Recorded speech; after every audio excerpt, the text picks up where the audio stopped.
বন্ধুরা, ভাতের মধ্যে আছে কচু শাকের দুরকম রেসিপি।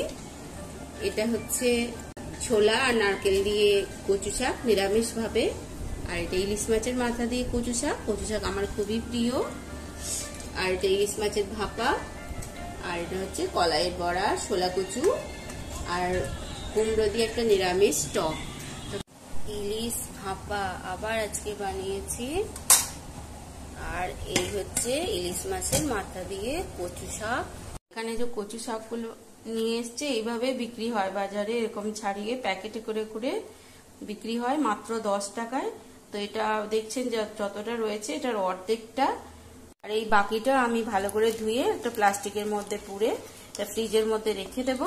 বন্ধুরা, কচু শাক আমি আগে অনেকবার শেয়ার করেছি, চিংড়ি মাছ দিয়ে, তারপরে কলাইয়ের ডাল দিয়ে, এমনি শুধুমাত্র পেঁয়াজ রসুন আর আদা দিয়ে ওটাও করেছি। তো শুধুমাত্র একটু নুন দিয়ে দিচ্ছি, দিয়ে আমি এটাকে সেদ্ধ করে নিচ্ছি। তো একটু নাড়াচাড়া করে একটা চাপা ঢাকা দিয়ে দেবো। তো আজকে ইলিশ মাছের মাথা দিয়ে বানাচ্ছি, আবার যেদিন নারকেল কোড়া দিয়ে বানাবো সেদিন আমি শেয়ার করব। তো ভালো করে 5-7 মিনিট ফুটিয়ে এটাকে জল ছেঁকে নিতে হবে। আর বাকি ইলিশ মাছ আমি ভাপা বানিয়ে নেব। তো ভাতের হাঁড়ির মধ্যে আগের দিন দেখিয়েছি, তাই এটা আর দেখাবো না। বন্ধুরা, যে কচু শাকটা সিদ্ধ করে নিয়েছি, এবার একটা ছাঁকনির সাহায্যে জল থেকে ভালো করে ছেঁকে ছেঁকে এটাকে তুলে নেব। দিয়েছি গ্যাসের মধ্যে, দিয়ে দেবো কিছুটা পরিমাণ সর্ষের তেল। তো বন্ধুরা, সর্ষের তেলে প্রথমে 5 ফোড়ন শুকনো লঙ্কা দিয়ে নুন হলুদ মাখানো মাছের মাথাটা ভালো করে ভেজে নিচ্ছি। তো কেউ কেউ এতে পেঁয়াজ দিতে চান না, তো আমাদের পেঁয়াজ একটু ভালোবাসে, মাছের মাথাটাই বরঞ্চ পছন্দ করে না। তো আমি আমার জন্যই দিয়েছি, মানে বেশি ভেঙে দিইনি, যে গোটাই থাকবে। তো এর সাথে আমি পেঁয়াজটা ভেজে নিচ্ছি।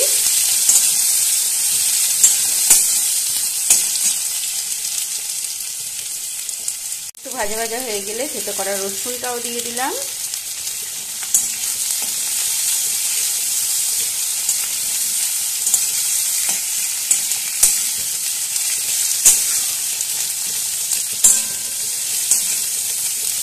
এই কচু শাক আমার ছেলের খুবই প্রিয়, তবে মাছের মাথা দিয়ে খুব একটা ভালোবাসে না।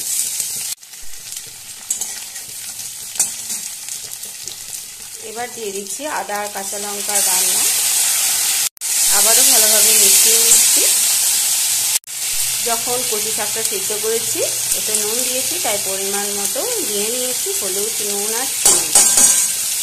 নাড়াচাড়া করে নেব। তো বন্ধুরা, এবার জল থেকে তোলা কচু শাকটা আমি মিশিয়ে দিচ্ছি।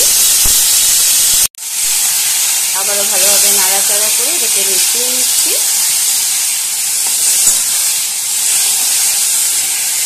আমার তো এই কচু শাক হলে আর কিছুই লাগে না ভাতে। বন্ধুরা, কচু শাকটা হয়ে গেছে, আমি একটা কাঁচা লঙ্কা উপরে দিয়ে দিয়েছি। এবার নাড়াচাড়া করে একবার নামিয়ে নিচ্ছি, নামানোর পর আবার শেয়ার করছি। তো বন্ধুরা, এই যে কচু শাকটা আমি নামিয়ে নিয়েছি।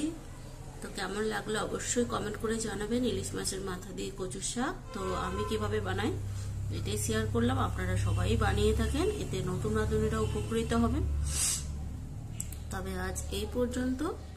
এতক্ষণ আমার সঙ্গে থাকার জন্য অসংখ্য ধন্যবাদ জানিয়ে আজকের ভিডিওটা এখানে শেষ করছি। আবার দেখা হচ্ছে পরের ভিডিওতে। সবাই খুব ভালো থাকবেন, সুস্থ থাকবেন। ধন্যবাদ।